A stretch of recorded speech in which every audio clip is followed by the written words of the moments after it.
Okay. Hello, doctor. How are you? I'm doing well. How are you doing today? Doing fine. Thank you. Thank you for coming on this show. I appreciate it. You're welcome, and thank you so much. I appreciate the opportunity to be on your show. So I was looking over your bio. In 2007, you were diagnosed with renal cancer. Is that correct? Yes, I was. How is that going? How is your treatments doing? Oh, I'm fine. I have been cancer-free for 14 years now. Oh, that's fabulous. That's terrific. Just curious, how did you find out that you had it? I mean, some people, when they are diagnosed, they're diagnosed too late. They didn't realize they had it. How did you know that you might have had something wrong? Yeah, sure. So it was actually a day that I'll always remember. It was a Friday morning. It was a sunny day. It was beautiful. I was off from work, and my wife and I were going to take our two young boys to the park that day. We had a whole nice day planned, and I went to as I was getting ready, I used the bathroom, and I looked in the toilet bowl. It was basically full of blood. I kind of did a double take, and I says, "This is not right." Told my wife, and we made an appointment, saw our urologist, and he thought it might have just been a kidney stone, but it was a little odd because as a physician, I know that kidney stones don't cause pain, do cause pain, but I had no pain. So, but he wanted to be sure, so he had set up a CAT scan. So I had a CAT scan, and I went to the hospital where I worked, and lying on the CAT scan table. I knew everybody there, and I knew the process for having a CAT scan as well. It's pretty quick. You just go in, sit up, lie on the table, they take the test, and you kind of slide in, slide out, and you're done. But I slid in and slid out, and I was still waiting for the technician to come back in and let me know that the test was over and escort me out of the room. That took a while, and something's wrong, I'm saying to myself. And then finally the door opens, but it's not the tech that comes in, it's one of the radiologists. And he came to me and said, better, very matter of factly, but also very concerned, that said, "Steve, you have a mass on your right kidney." And it's kind of how it happened. Wow. So do they do surgery to remove that? They did. They removed my right kidney. Oh, they took the whole kidney. They did because the tumor was too large just to take out the tumor itself and leave any kidney, so the kidney had to be taken out. Okay. Did you have to do any follow-up treatments? Yes, I had some additional testing, and there were a few scares along the way, but thankfully in the end it turned out that there was no spread. And after that, I did a year of, actually it was oral chemotherapy. I took chemotherapy pills at home for a year, and then I was done. And thankfully, and I'm blessed that I was okay. Well, I'm happy to hear that. I lost my father to cancer many years ago, and they just didn't get it in time. By the time they realized what he had had, it was too late. It had spread through the bones, and there was just not much they could do. And after a while, he just refused the treatment because he said the treatment was worse than having the cancer. So, Oh, I'm sorry. that was. So I'm familiar with cancer, but there's so many different types. Let me ask you something. Since you are a doctor, is it true what they say about doctors being bad patients? Were you not a good patient, or were you a good patient? I was a good patient, Okay. so I can speaking for myself. I was a good patient, although a lot of times my wife always came with me to my follow-up appointments, and sometimes there would be things that she would say, make sure you tell the doctor this and make sure you tell the doctor that. So I was guess I was an okay to good patient, but she made sure that I was a good patient. You've written two children's books, and were these books as a result of your cancer? I mean, was the cancer experience sort of your inspiration to write these books? Yes, it was. I like I had wrote in my memoir, I always thought I was living healthy, but I guess there were a lot of things that I really did not know about a healthy lifestyle. And my diagnosis of cancer kind of ignited my own self-education into like learning about nutrition and health and wellness. And Yeah, so I felt that the information that I had learned really transformed my life. And I felt it was such a powerful message that I wanted to just help get it out to as many people as I could.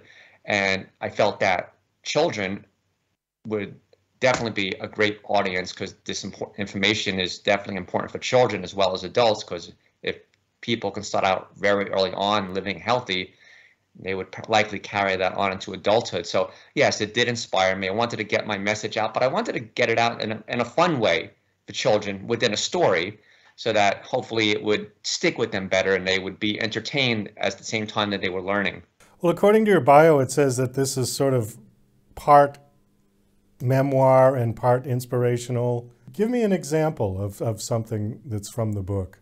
Sure. Well, there is part. So before, actually, I didn't go right into, or from college. I actually initially wanted to be an engineer. So I was kind of confused as to what I wanted to do with my life. As a younger, I guess, adolescent, I liked medicine. I loved learning about the human body, and I wanted to be a doctor, but I had heard so much about how there's such a great commitment to be a doctor, and it really kind of overtakes your entire life. So I got scared away, and I did the kind of my second choice, which was electrical engineering. So I went to an engineering school for 2 years, and really was not what I had thought. I really am not adept at doing calculus at all, which is a required course.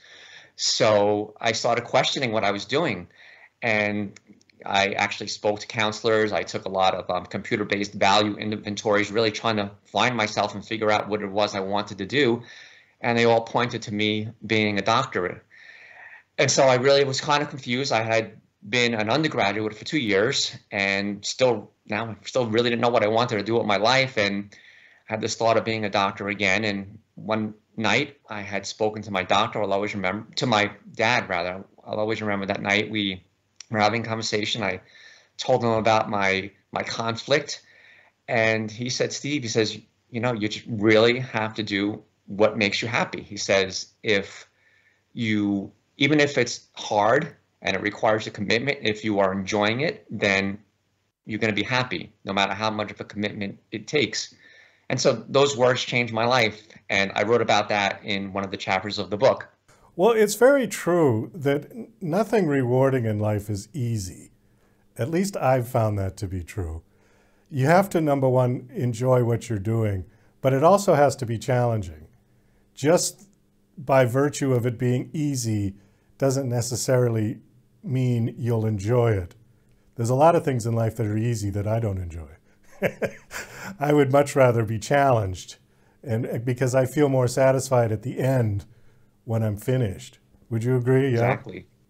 Okay, so in the book, you're giving sort of examples of things in your life to children that they can relate to their own life. Is that accurate? Yeah, I speak a lot about just from some experiences I had as a child with bullies, and growing up, like I said, as making the decision to go to medical school, to just other experiences I've had in life with challenging myself and growing and leaving my comfort zone. So I learned a lot of valuable lessons from my experiences and the people in my life, as well as a lot of things that I've read in books, and really helped to shape me and grow. I felt I learned a lot of valuable lessons, and just I wanted to share that with people. Hopefully it would help someone else get through a struggle they were having in their life.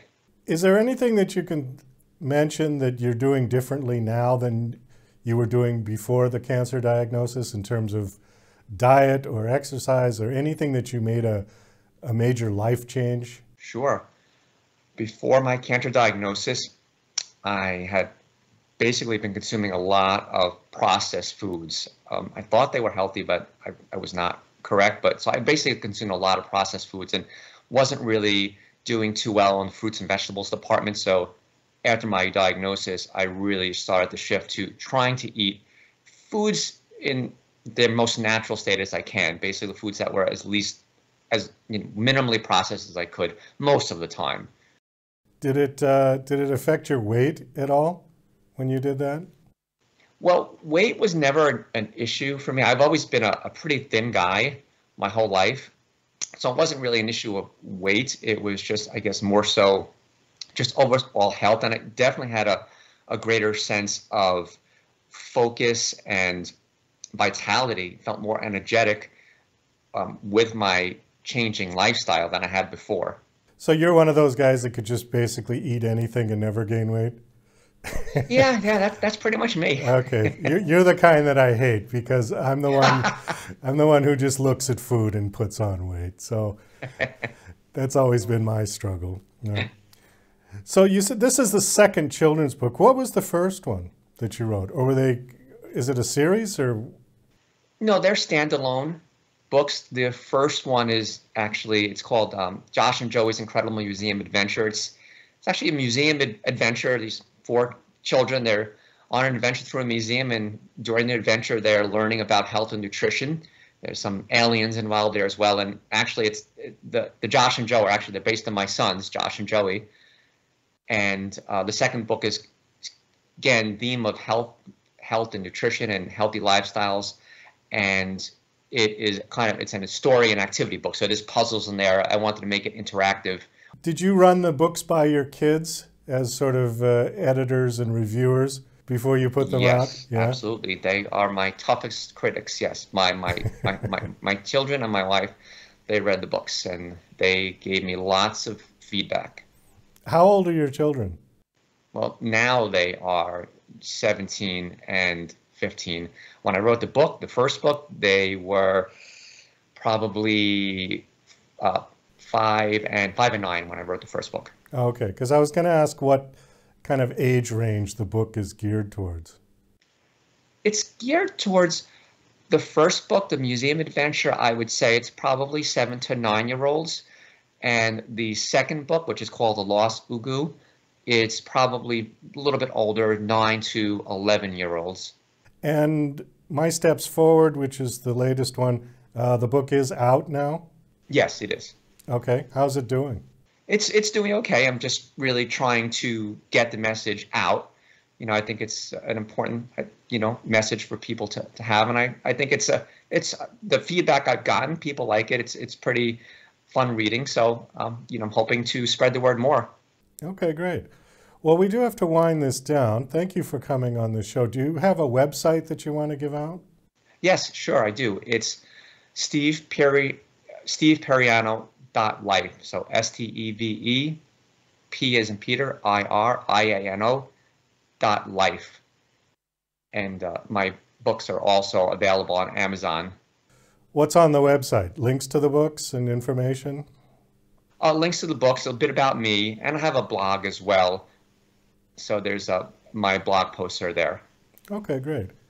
Well, Doctor, thanks so much for coming on the show. I'm happy to hear that your cancer fight was successful. And best of luck with your books. I hope